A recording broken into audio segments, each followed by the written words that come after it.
It's 2014, 1 year after I moved from Los Angeles to Tel Aviv, and a mini-war breaks out between Israel and Gaza. As someone with a bachelor's degree in journalism and a professional media background, I instinctually paid close attention to how much time and effort the international press gives Israel and the ways it portrays Jewish-Arab tussles to the world. One article from The New Yorker described the events by dedicating one sentence each to the horrors in Nigeria and Ukraine, 4 sentences to the crazed genocides of ISIS, and the rest of the article, 30 sentences total, to Israel and Gaza. In other words, it became clear that one of the most important aspects of the media-saturated conflict between Jews and Arabs is the press themselves.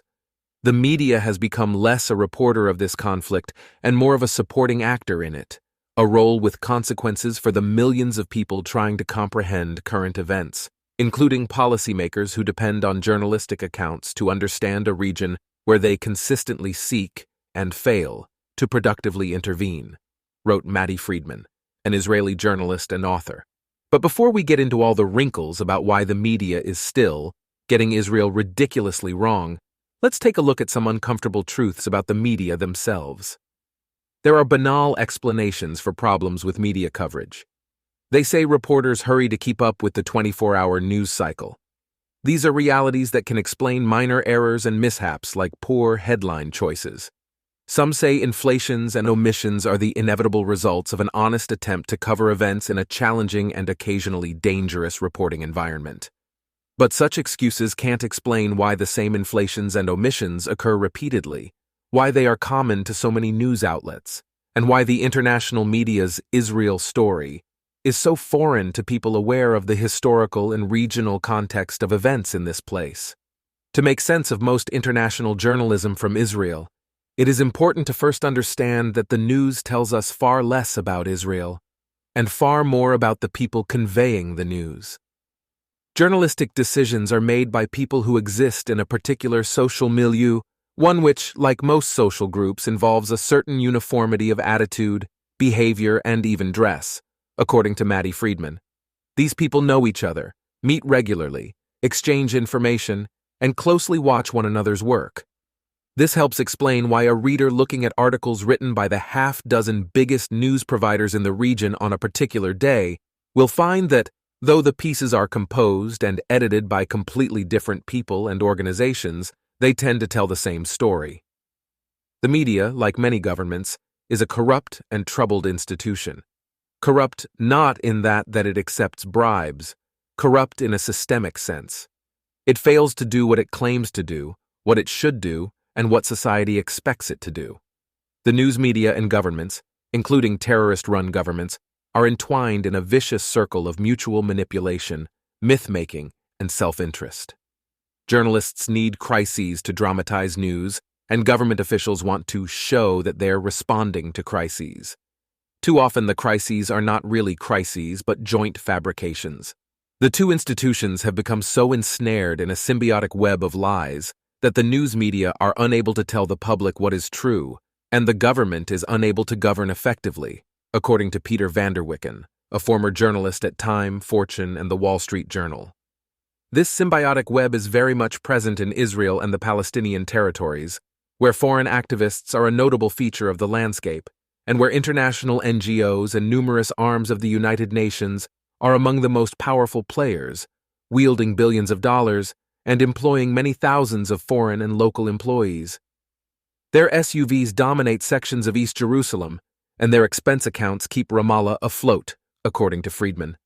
They provide reporters with social circles, romantic partners, and alternative employment, a fact that is more important to reporters now than it has ever been, given the disintegration of many newspapers and the shoestring nature of their internet successors. In my time in the press corps, Friedman added, I learned that our relationship with these groups was not journalistic. My colleagues and I did not, that is, seek to analyze or criticize them. For many foreign journalists, these were not targets but sources and friends, fellow members in a sense of an informal alliance. This alliance consists of activists and international staffers from the UN and the NGOs, the Western Diplomatic Corps, and foreign reporters. In these circles, a distaste for Israel has come to be something between an acceptable prejudice and a prerequisite for entry. I don't mean a critical approach to Israeli policies or to the ham-fisted government currently in charge in this country, but a belief that to some extent the Jews of Israel are a symbol of the world's ills. This idea is quickly becoming one of the central elements of the progressive Western zeitgeist, spreading from the European left to U.S. college campuses and intellectuals, including journalists. In this social group, such a sentiment is translated into editorial decisions made by individual reporters and editors covering Israel. And this, in turn, gives such thinking the means of mass self-replication. And then there's the media's obsession with Palestinian children. I think it's safe to say that no one, well, maybe except for Hamas and other Palestinian terrorists, wants to see children die, especially in war. But when they are killed by Hamas and other Palestinian terrorists, who literally hide among them and use babies and kids as human shields. Their deaths are nothing short of tragic, and unlike the children deaths caused by Nazis but produced by Allied forces in World War II, these deaths are disseminated to global television and social media audiences on a daily basis, using sources like the Gaza Health Ministry, which, as we know, is run by none other than the Palestinian terrorist organization, Hamas. If your source is a terrorist organization, what does that say about the journalism you proclaim to do?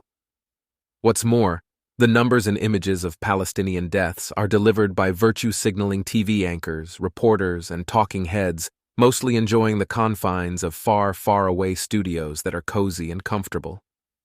They regret the deaths, pretend to care, and think out loud in empty banalities. You might even hear them say things like, "Why can't we all get along?" and "I thought there were no more wars." Putting aside the naivete, it is an astounding feature of this age that adults can be insulated from hardship, suffering, and reality, said Steve Schmidt, a U.S. political and corporate strategist. This is real life.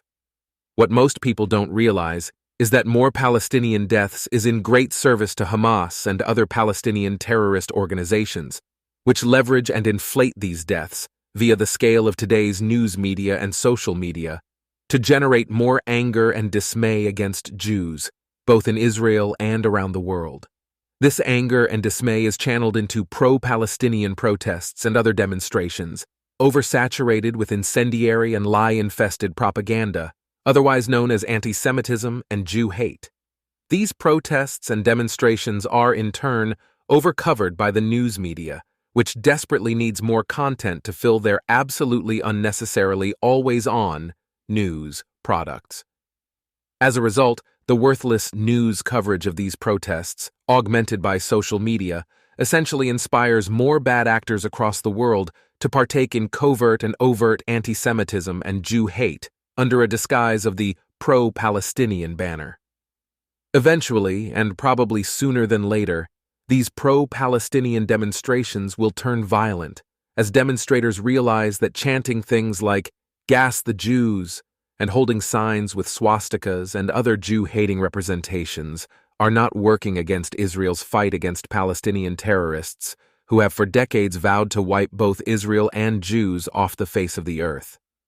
Article 7 of the Hamas Charter describes Hamas as one of the links in the chain of the struggle against the Zionist invaders and references a hadith, a statement or endorsement of Muhammad, which states that the day of judgment would not come until the Muslims fight and kill the Jews.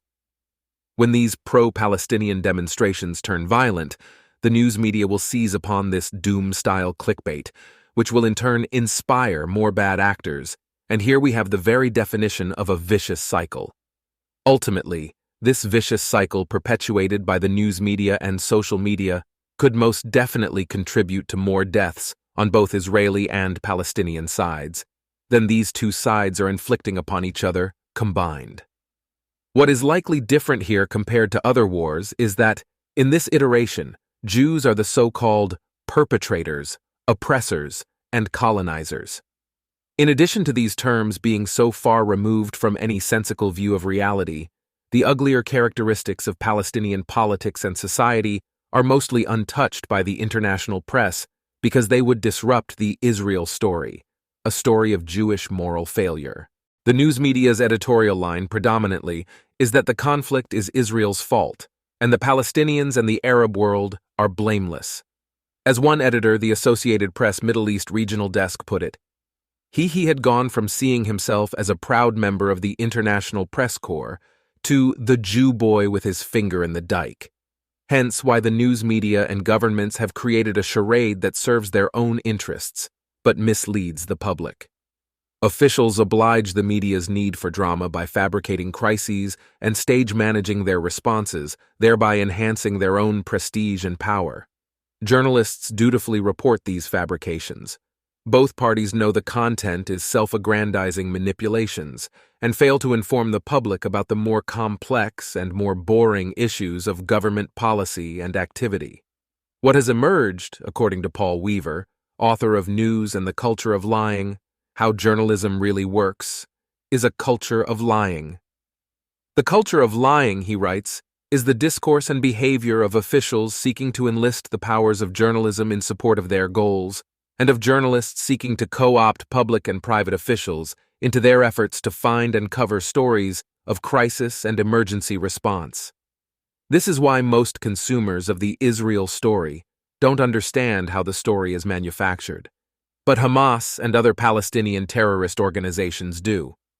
Since assuming power in Gaza in 2007, the Islamic resistance movement has come to understand that many reporters are committed to a narrative wherein Israelis are oppressors and Palestinians passive victims with reasonable goals and are uninterested in contradictory information. Recognizing this, certain Hamas spokesmen have taken to confiding to Western journalists, including some I know personally, that the group is in fact a secretly pragmatic outfit with bellicose rhetoric, according to Maddie Friedman. And journalists, eager to believe the confession, and sometimes unwilling to credit locals with the smarts necessary to deceive them, have taken it as a scoop instead of as spin. That is, the news media has decided not just to describe and explain, but to help, and that is why they sadly do far more harm